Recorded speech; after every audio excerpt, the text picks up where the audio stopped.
Marxist கட்சி அடுத்து அதை விசாரிக்குது. மார்க்சிஸ்ட் கட்சியின் சார்பில் எந்த அறிக்கையும் வந்திருக்காது. ஏன்னா அதில் குழப்பம் நிலவுது. ஸோ குழப்பத்தை தீர்க்கிற வரைக்கும் அதில் போக முடியாது. சரி, அவங்க ஒரு கேள்வி கேட்டிருக்காங்க அப்படின்னு விட்டோம். அதை தவிர வேற எதுவும் கிடையாது.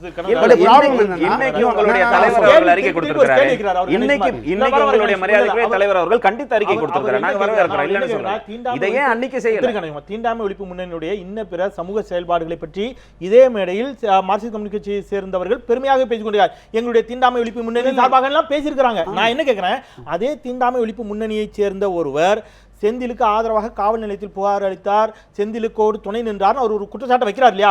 அவ்வாறு நடந்திருந்தால் அதற்காக நாங்கள் வருத்தம் தெரிவிக்கிறோம். ஏன் சொல்ல மாட்டேங்க? ஒரே ஒரு விஷயங்க, நான் இல்லாத நீங்க கார்ல் மார்க்ஸ்னு பேர் இருந்தா இவருன்னு சொன்னா வேற ஒரு பேர் இருந்தா இவர் இந்த கட்சியை சேர்ந்தவர்னு சொல்ல முடியுமா? சரி, தமிழ்நாட்டில் நான் சொல்கிறேன், நான் வந்து விழுப்புரம் மாவட்டத்தில் நான் அந்த மாவட்டத்துக்கு பொறுப்பாளராக இருந்தேன். ஒருத்தர் கூட கார்ல் மார்க்ஸுங்கிற பேரில் எங்கள் கட்சியில் கார்ல் மார்க்ஸுங்கிற பேரில் உறுப்பினர் யாரும் கிடையாது. அவர் தவறாக சொல்கிறார். என் கட்சி சார்பில் நான் அறிக்கை வந்துச்சான்னு உங்கள்கிட்ட கேட்டேன். அதாவது செந்திலுக்கு ஆதரவாக எங்கள் கட்சி சார்பில் அறிக்கை வந்திருக்கான்னு கேட்குறேன். பல்வேறு அமைப்புகள் உடனடியாக அவங்க கூட உடனே அதுக்குள்ள இதை செய்யுங்கன்னு சொல்ல ஒரு விசாரணை வேண்டும் என்று கேட்டாங்க. ஆனா நான் கேட்கிற விஷயம் செந்திலுக்கு எதிராக அறிக்கை வந்திருக்காங்க. நான் கேட்கிற ஒரே விஷயம் நான் கேட்கிற ஒரே விஷயம் தான் இது. வாங்க, பின்னாடி சாதியுடைய பிரச்சனைகளுக்கு வாங்க, எல்லாம் வாங்க. ஆனால் அன்றைக்கு அந்த வழக்கு பதிவு செய்யும் போது அந்த பெண்ணுடைய வயது 15, ரைட்டா? அந்த ஆணுடைய வயது 35. இது காதலாகவே இருந்தாலும் நீங்கள் ஏற்றுக்கொள்கிறீர்களா? திருமணமாக இருந்தாலும் ஏற்றுக்கொள்கிறீர்களா? இதை காதல் என்று சொல்வதே ஒரு அநியாயம். காதலே கிடையாது, அது ஒரு அநியாயம். அதை ஏன் கண்டிக்கல நீங்க? பெண்ணுரிமையை பத்தி பேசுகின்றவர்கள், இதே பெண்ணுரிமையை பேசுகின்ற வாசகி அவர்களோ யாருமே அன்னைக்கு கண்டிக்கல. இல்ல, தமிழ்நாட்டுல நீங்க கேளுங்க, பல இடங்களில் அந்த மாதிரி வயது குறைவானவர்களுக்கு திருமணம் நடந்தால் அது எந்த நிலையில் இருந்தாலும் அதை தடுத்து நிறுத்தி தர்மபுரி மாவட்டத்தில் நிறைய பண்ணிருக்கீங்க. நாங்க இல்லன்னு சொல்லல. ஏன் இத நீங்க கேட்கல அப்படிங்கறது ஒரே ஒரு சாதிய கண்ணோட்டத்தில் பார்த்தவர்கள் நீங்க. இல்லங்க, நான் சாதிய கண்ணோட்டம் இல்ல. இன்னொன்னு நீங்க உங்களை சொல்ல இல்ல மேடம் ஒன்னு சொன்னாங்க, தமிழ்நாட்டில் அப்படி பெண் அமைப்புகளே ஒன்றும் இல்லைன்னு. இல்லை வலுவா இல்லைன்னு சொன்னாங்க. அதாவது அவங்க தூத்துக்குடி மாவட்டத்தில் இருந்தாங்க. நடுநாளமுலை கிணறுல மல்லிகான்னு மாத சங்கத்தினுடைய தலைவர் போய், அதாவது சுப்ரீம் கோர்ட்டு என்ன வார்த்தைகளால் கண்டிச்சுன்னா, ஒரு 183 போலீஸ் அதிகாரிகள் இவர்களுக்கெல்லாம் மனித குணம் வருகிற வரை மனிதர்கள் புழங்குகிற இடத்தில் வேலை கொடுக்காதீங்கன்னு சஸ்பெண்ட் பண்ணிச்சு. நீங்கள் அதை அவங்க எடுத்துகிட்டு போனாங்க. இப்போ நீங்கள் வாச்சாத்தி கேஸ்லன்னு பார்த்தீங்கன்னா இதே மாதிரி இவங்களை சொல்ல முடியும். பத்மினி கேஸ்ல நான் அதே மாதிரி தான் கேட்குறேன்.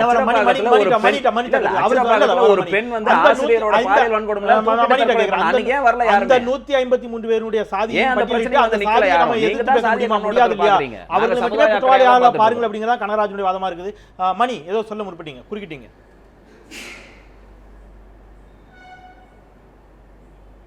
இல்லை, பொதுவாங்க இப்போ சில அமைப்புகளில் வந்து கட்சி தலைமைக்கு கட்டுப்பட்டு அல்லது கட்சியினுடைய கொள்கைகள் என்ன அப்படின்னு புரிஞ்சுக்கிட்டு களத்தில் இறங்கி செயல்படுவாங்க. ஆனால் ஒரு சில அமைப்புகளில் அந்தந்த பிராந்தியங்களில் இருக்கக்கூடிய தலைவர்கள் அல்லது அந்தந்த பகுதிகளில் இருக்கக்கூடிய தலைவர்கள் வெவ்வேறு காரணங்களால் ஒரு காவல்துறை சம்மந்தப்பட்ட அல்லது சட்டம் ஒழுங்கு சம்மந்தப்பட்ட விஷயங்களில் கட்சி இதில் என்ன முடிவு எடுக்கு அப்படிங்கிறதெல்லாம் தாண்டி நேரடியாக போய் களத்தில் வந்து நிற்கிறது எல்லாமே பெரும்பாலும் தமிழகத்தில் பெரும்பாலான விஷயங்களில் ஒரு சுயசாதி பாசத்தினுடைய அடிப்படையில் தான் நடைபெறுகிறது. ஆனால் இதற்குள்ளே இருக்கக்கூடிய அரசியலையும் புரிந்து கொண்டு நீங்கள் திரும்ப திரும்ப வந்து எனக்கு ரொம்ப ஆச்சரியமாக இருக்குது, ராமதாஸ் ஐயா வந்து ஒரு விஷயத்துக்காக அறிக்கை விட்டா இன்னொரு விஷயத்துக்காக ஏன் அறிக்கை விடல அப்படின்னு நீங்க ஒரு தலைவரை கேட்கறது இருக்குல்ல. ராமதாஸ் ஐயா சமூக நீதிக்காகவும் வெவ்வேறு விஷயங்களுக்காக அவர் தொடர்ந்து உரையாடிக்கிட்டே தான் இருக்காரு. திரு மணி, யூ ஆர் அப்சல்யூட்லி ரைட். மரியாதைக்குரிய திரு ராமதாஸ் அவர்கள் ஏன் அறிக்கை கொடுக்கவில்லை என்று கேட்ட அதே நிமிடத்தில் இடதுசாரிகள் இதே அளவுக்கு ஏன் வீரியத்தோடு அங்க செயல்படலைங்கிற கேள்வியும், விடுதலை சிறுத்தைகள் இது குறித்து ஏன் பேசலைங்கிற கேள்வியும் சேர்த்தே தான் மேடையில் வைக்கப்படுகிறது. இல்லை இது நம்ம இல்லைங்க, இது நம்ம இப்படி ஒவ்வொருத்தரையாக நோக்கி நம்ம வந்து பின் பாயிண்ட் பண்ண முடியாதுங்க. ஒரு விஷயத்தில் யாரோ ஒருத்தர் நகர்த்திட்டு வரலாம். இப்போ வாச்சாத்தி விஷயத்தில் கனகராஜ் ஐயா சொல்கிற மாதிரி அதில் அந்த முடிவுகளை நோக்கி நகர்த்தி கொண்டு வந்ததில் கம்யூனிஸ்டுகளுக்கு பெரிய பங்களிப்பு இருக்குது. அதுபோல் வெவ்வேறு சம்பவங்களில் பெண்கள் சம்பந்தப்பட்ட குற்றங்களில் இது போன்ற பெருங்குற்றங்களில் அந்தந்த பகுதிகளில் வலிமையாக இருக்கக்கூடிய அரசியல் இயக்கங்கள் அதை ஒரு முடிவை நோக்கி நகர்த்தி அந்த குற்றங்களுக்கு எதிரான தண்டனைகளை குற்றத்தில் ஈடுபடுவதற்கு பெற்றுத் தருவதன் மூலமும் ஒரு சமூக அதிமுக அப்படி எடுத்த பெண்கள் மீதான வன்முறை குறித்த ஒரு விஷயத்தை சொல்லுங்க. விவாதத்தினுடைய மையப்புள்ளி நான் திருப்பி ரொம்ப தெளிவா நினைவுபடுத்துறேன். ஒரு குறிப்பிட்ட எல்லாரும் ஒரே ஒரு நிமிஷம். இல்ல தமிழ்நாட்டுல திமுக அதிமுக ஆள்றதுனால தான் இந்தியாவிலேயே பெண்கள் அதிக பாதுகாப்போட இருக்காங்க. அதை கம்யூனிஸ்ட் தோழர்கள் தயவு செய்து புரிந்து கொள்ள வேண்டும். அதெல்லாம் கரெக்ட். கடமலை கூண்டு விஷயத்துல ஏன் பேசல? இல்ல நான் என்ன கேக்குறேன், சங்கர் படுகொலை செய்யப்பட்ட போது திரு மு.க. ஸ்டாலின் அவர்கள் அதை வெறும் சட்டம் ஒழுங்கு பிரச்சனை என்கிற அளவுக்கு தான் குறிக்கினாரே தவிர அதுல இருக்கக்கூடிய சமூக ஒடுக்குமுறை குறித்து பேசல. வாச்சாத்தி விஷயத்துல நான் இன்னைக்கு சொல்றேன், காம்பன்சேஷன் கொடுன்னு சுப்ரீம் கோர்ட் சொன்ன பிறகும் இன்றைக்கு வர கொடுக்கல. எல்லா மக்களுக்குமான சமூக நீதியை தொடர்ந்து முன்னெடுத்து வரக்கூடிய திராவிட இயக்கங்கள் பல விஷயங்களில் பொதுவா பேசுறீங்க. பத்மினி விஷயத்தில் என்ன நடந்தது? பத்மினி விஷயத்தில் என்ன நடந்தது? நான் ஸ்பெசிபிக்கா பேசுறேன், நீங்க பொதுவா பேசுறீங்க. ஸ்பெசிபிக்கா வாங்க. திரு கனகராஜ், நம்ம நிறைவு பகுதி நோக்கி நேரம் தொடங்கி இருக்கிறோம். நான் என்னுடைய கேள்வி திருப்பி மையப்புள்ளியில் நிற்கிறேன். அவர் சொன்ன மாதிரி நான் திருப்பி உங்கள்கிட்ட வர இல்ல ஒரு குறிப்பிட்ட சமூகத்தைச் சேர்ந்த பெண்கள் பாதிக்கப்படுகின்ற பொழுது அந்த குறிப்பிட்ட சமூகத்தைச் சேர்ந்தவர்கள் அதற்காக குரல் கொடுப்பதில் எந்த ஆச்சரியமும் இல்லை. அது இங்கே இயல்பு, மாற்று கருத்து இல்லை. அதில் புரிந்து கொள்ள முடிகிறது. சில இயக்கங்கள் எல்லா சமூகத்து பெண்களுக்காகவும் குரல் கொடுக்கிறார்கள், அதுவும் இருக்கட்டும். ஆனால் நான் கேட்கறது, எதிரியாக இன்னொருவரை கட்டமைத்து அதன் மீது ஒரு அரசியல் செய்யப்படுதில்லை. அது நான் திருப்பி சொல்றேன், இந்த இயக்கம் இல்லை, பல இடங்களில் அவ்வாறு நடைபெறுகிறது. இது ஆரோக்கியமானதா? நான் திருப்பி கேட்கிறேன்.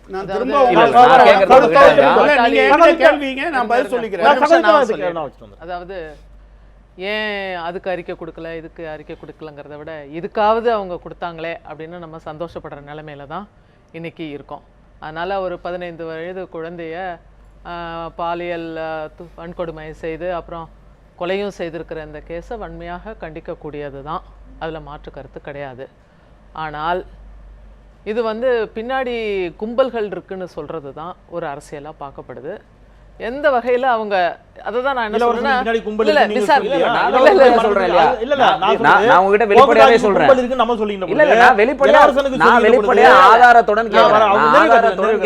பிரச்சனை ஆரம்பித்ததுல இருந்து பின்னாடி செயல்படுறதுடைய ஊக்கம் கொடுத்த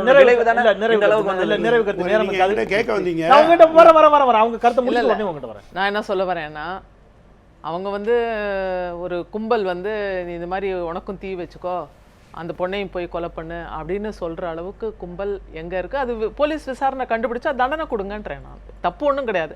அது அப்படி தண்டனை கொடுத்தா முன்னாடி நடந்த கொலைகளுக்கெல்லாம் யாரு காரணமா இருந்தாங்களோ அவங்களுக்கும் தண்டனை கொடுங்கன்னு தான் கேட்பேன்.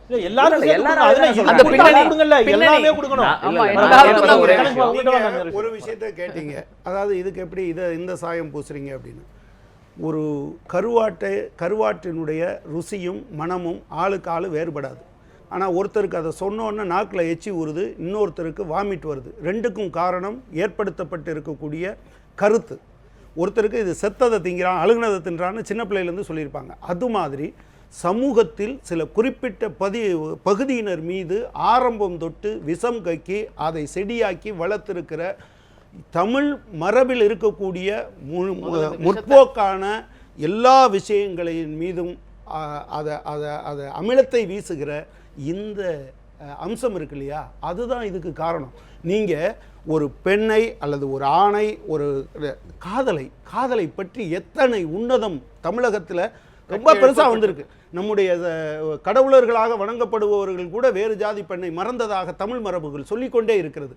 ஆனால் இப்படி காதல் என்றாலே நாடகம் என்று சொல்வதன் மூலம் அதன் மீது ஒரு துவேஷத்தை, அதன் மூலம் கொலை வெறியை உருவாக்குகிற ஏற்பாடு தொடர்ச்சியாக செய்யப்படுகிறது. அதன் மீது தான் இதுதான் நான் சொல்லக்கூடிய ஒரு விஷயம்.